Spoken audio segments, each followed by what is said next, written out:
Hello guys, welcome to my channel sketch by Arun. तो जैसे कि हमने फर्स्ट वीडियो में बात करी थी फंडामेंटल ऑफ आर्ट की, जिसमें हमने एलिमेंट्स ऑफ आर्ट के बारे में बात करी थी। देन अभी हम बात करने वाले हैं, हमने उसमें बता दिया था। देन अभी हम बात करने वाले हैं वो क्या है और कैसे काम करेंगे। ठीक है, तो फंडामेंटल ऑफ आर्ट जो है 2 टाइप्स का होता है, elements of art, principle of art. Elements means होता है तत्व, एलिमेंट्स, और प्रिंसिपल होते हैं हमारे रूल। तो यानी कि जो तत्व हैं हमारे एलिमेंट्स है 7, उनको कैसे यूज किया जाता है ये हमें बताएंगे हमारे प्रिंसिपल। ओके, ये समझ में आ गया होगा। अगर नहीं समझ में आ रहे तो मुझे एक आप बता सकते हैं पर्सनली, मैं आपको बता दूंगा कि कैसे इनको करना होता है। ठीक है, एलिमेंट्स ऑफ आर्ट जो कि 7 पॉइंट्स हमने बताए थे आपको पहले से ही, जिसमें फर्स्ट मैंने पॉइंट को रखा था। वैसे 6 ही होते हैं जो यहाँ से यहाँ तक हैं, 6 होते हैं। मैंने पॉइंट को अलग से जोड़ा है, विदाउट पॉइंट हम यहाँ पर कुछ भी स्टार्ट नहीं कर सकते, क्योंकि लाइन से स्टार्ट होता है। लाइन में विदाउट पॉइंट हमारी नहीं बन सकती। Okay, point, line, shape and form, colour, tone. Tone को हम शैडो भी बोल सकते हैं। ठीक है, दोनों सेम ही है, टेक्सचर और स्पेस। ओके, तो हम यहाँ पे एक्सप्लेन करने वाले हैं कि कौन सी चीज़ क्या है। पॉइंट तो आप सभी समझते हैं कि ये जो पॉइंट है यहीं से हमारी आर्ट स्टार्ट होती है। ओके, लाइन, 2 पॉइंट के बीच की जो दूरी होती है उसे लाइन बोला जाता है। ठीक है, इसमें 5 से 6 टाइप की लाइन होती हैं। जैसे कौन कौन सी लाइन होती हैं? लाइन, सबसे पहले हम एक सीधी लाइन खींचते हैं इस तरीके से, जिसे बोला जाता है वर्टिकल लाइन। जी ठीक है, ये हमारी प्राउड को रिप्रेजेंट करती है। ओके, तो इसका एक सिंबॉलिक रीज़न भी होता है। जैसे हम अगर मान लीजिए एक हम आर्ट बनाने वाले हैं, इमेजिनेशन आर्ट, तो इमेजिनेशन में कैसे हमें पता चले कि हमें क्या क्या यूज़ करना है, तो हम एलिमेंट्स और प्रिंसिपल की सहायता से बता सकते हैं कि हमें क्या यूज़ करना है और क्या नहीं। ठीक है, तो हमारी जो फर्स्ट लाइन है वर्टिकल लाइन, ये हमारी प्राउड को रिप्रेजेंट करती है। अगर हमें प्राउड मूवमेंट दिखाना है तो हमें उसमें ज़्यादातर क्या दिखानी होंगी, कैसी लाइन्स बनानी होंगी? Vertical line. सेकेंड लाइन होती है हमारी ये वाली, ठीक है, horizontal line. Horizontal line represent करती है हमारी रेस्ट को, यानी कि कुछ हम आराम की अवस्था में है तो वो कौन सी लाइन हमारी रिप्रेजेंट करेगी? वो है हमारी रेस्ट की लाइन। सेकेंड, ठीक है, 2 लाइन होगी हमारी। सबसे मेन लाइन हमारी ये होती हैं। देन एक होती हैं,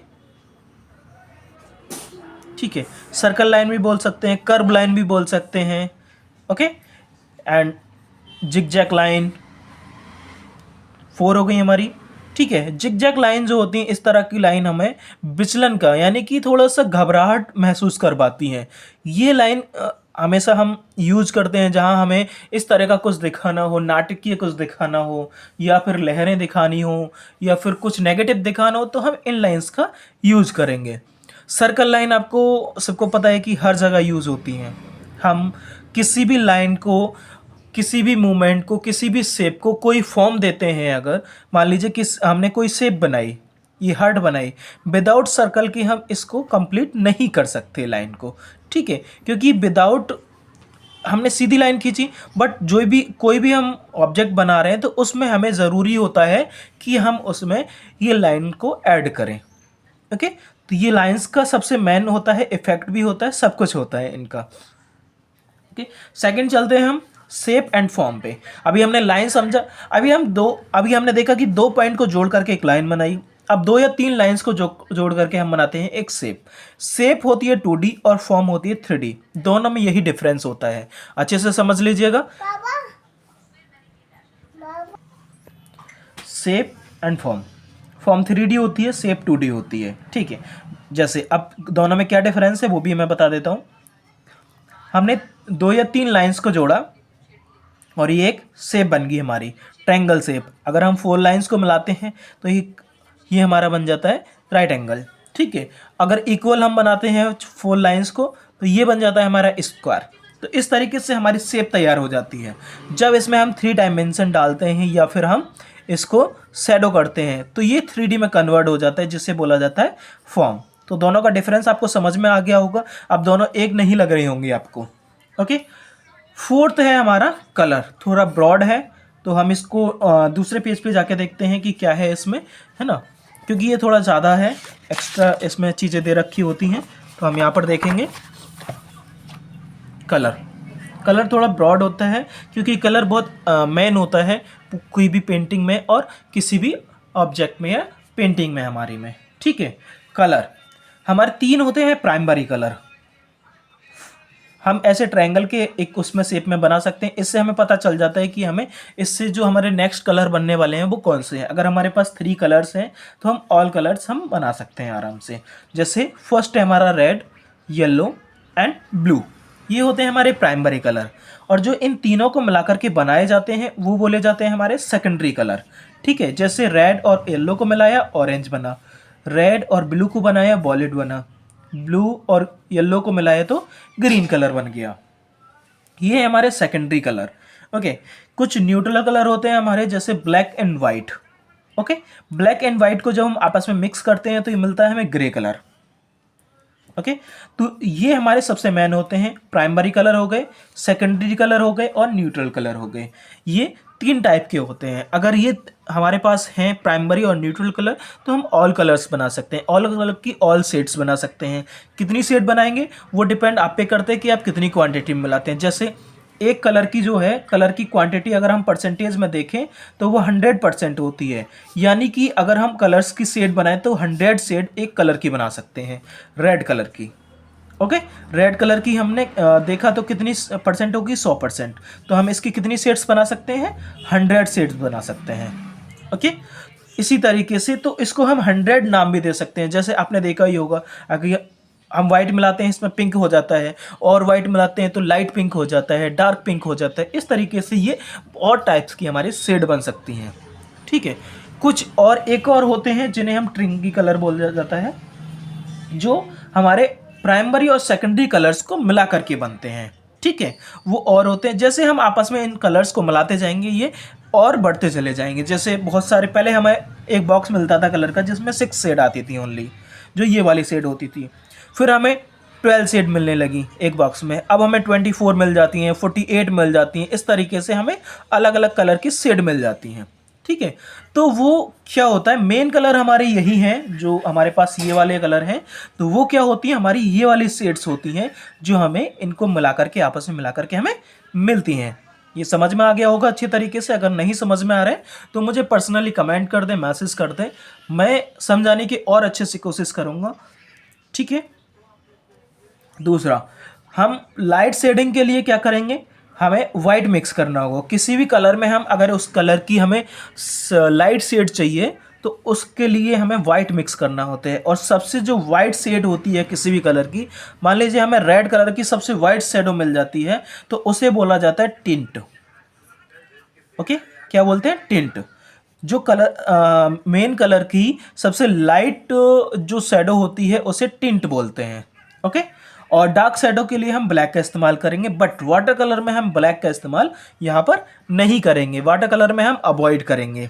ठीक है, अब कुछ और थोड़े से कलर हैं जिनको हम कुछ और देखते हैं, इनको देख लेते हैं। जैसे वार्म कलर, अब ये कलर तो हो गए, लेकिन इनकी कुछ वो भी होंगी। जैसे हमने अभी लाइंस को पढ़ा था, लाइंस का अपना एक रेस्ट, कोई रेस्ट को रिप्रेजेंट कर रहा है, तो ये कलर भी तो रिप्रेजेंट करेंगे ना किसी को। तो ये कैसे रिप्रेजेंट करेंगे, ये डिपेंड करता है हमारे इस पर। तो कुछ वार्म कलर होते हैं, कुछ कूल कलर होते हैं। वार्म कलर में सबसे ज़्यादा आ जाता है रेड, ऑरेंज, येलो। कूल में ग्रीन, ब्लू और वॉयलेट। ठीक है, बाकी जो कलर होते हैं वो रैंडम होते हैं। ठीक है, जैसे हम रेनबो में अगर देखते हैं तो हमें 7 कलर्स मिल जाते हैं। ओके, तो 7 कलर में बीच में वाइट होता है, 3 इधर होते हैं, 3 इधर होते हैं। तो ये 3 हॉट कलर होते हैं, ये 3 हमारे कूल कलर होते हैं। ओके, और बीच में होता है हमारा वाइट। तो हमारा वाइट कलर कैसे बनता है, जो रेनबोस कलर होते हैं उनको मिला करके हमारा वाइट कलर बनता है। समझ में आ रहा है? चलिए अभी हम देख लेते हैं कि कौन कौन से वाटर बेस हैं और कौन से ऑयल बेस हैं। वाटर कलर की अगर हम बात करें तो वो वाटर बेस होता है। ठीक है, और एक्रेलिक और पोस्टर भी, इसमें एक पोस्टर और ऐड कर देते हैं। ठीक है, पोस्टर कलर। अच्छा, पोस्टर कलर भी वाटर कलर बेस होता है, लेकिन दोनों में डिफरेंस क्या होता है ये हम अभी देखेंगे। ठीक है, अब देखिए यहाँ पर वाटर बेस हो गया। ठीक है, वाटर बेस से वाटर बेस है, वाटर कलर हो गया, पोस्टर कलर हो गया। दोनों ही वाटर बेस है, लेकिन डिफरेंस दोनों में होता है कि वाटर कलर हमारे ट्रांसपेरेंट होते हैं और ट्रांसपेरेंट कैसे होंगे कि अगर हम एक कलर लगाते हैं तो दूसरा कलर अगर उसके ऊपर लगाते हैं तो नीचे वाला कलर भी उसमें दिखाई देगा। बट पोस्टर कलर हमारे ओपैक होते हैं, इनमें हम ट्रांसपेरेंसी नहीं देख सकते। अगर हमने एक कलर लगाया तो उसके नीचे जो कलर लगाया वो छिप जाएगा, ठीक है। अब थर्ड की बात करते हैं हम, सेकंड हो गया। थर्ड होता है हमारा एक्रेलिक कलर, ये भी वाटर बेस होता है और ये भी ओपैक होता है। तो इन दोनों में क्या डिफरेंस है, पोस्टर कलर और एक्रेलिक कलर में क्या डिफरेंस होता है कि ये दोनों अलग अलग हैं, ठीक है। तो हमारे पोस्टर कलर जो होते हैं ओपैक होते हैं, वाटर बेस होते हैं, बट ये हमारे अस्थायी कलर होते हैं। मतलब अगर हम बात करें कि ये हमारे, अगर हम इसको धुलते हैं तो ये आराम से छूट जाते हैं, ठीक है। किसी भी कपड़े पर यूज करते हैं, किसी पर भी यूज करते हैं तो ये आराम से छूट जाएंगे। लेकिन अगर हम एक्रेलिक की बात करते हैं, वाटर बेस है, ओपैक है, तो इसका जो बेस मीडियम होता है, ठीक है, वो परमानेंट होता है। यानी कि एक बार लगाने के बाद ये कलर दोबारा नहीं छूट सकता। चाहे आप कपड़े पर लगा रहे हैं, चाहे बॉडी पे एक बार के लिए छूट जाता है, लेकिन थोड़ा टाइम लगाता है सूखने के बाद। अगर सूख जाता है तो उसमें थोड़ा टाइम लगेगा, लेकिन छूट जाएगा क्योंकि बॉडी है इस वजह से।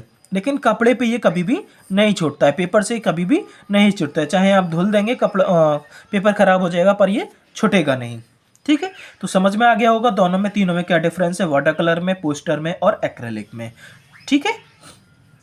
अब बात करते हैं ऑयल कलर की। ऑयल कलर ऑयल बेस ही होता है और ये कैसे यूज किए जाते हैं ये और बता देते हैं, ठीक है। ऑयल कलर जो होता है, जो ओपेक कलर होते हैं वो डार्क टू लाइट हमारे यूज किए जाते हैं, ठीक है। और water colour light to dark use किए जाते हैं, ठीक है।